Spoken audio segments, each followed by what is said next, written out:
నేటి వాగ్దానము అపోస్తుడైన పేతురు రాసిన 2వ పత్రిక 3వ అధ్యాయం 18వ వచనం. మన ప్రభు అయిన యేసుక్రీస్తుకు ఇప్పుడును యుగాంతము దినము వరకును మహిమ కలుగునుగాక.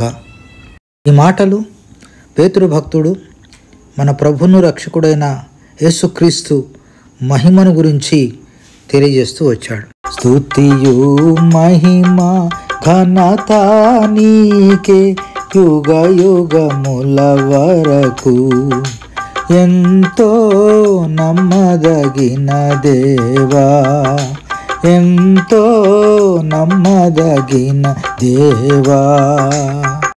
దేవా, చేపలు బట్టే జాలరి అయిన పేతుణ్ణి పిలిచి మనుషులను బట్టే జాలరిగా మార్చి నీ సంఘమును ఆయన ద్వారా స్థాపించి నీవు మహిమ పొందినందుకే వందనాలు.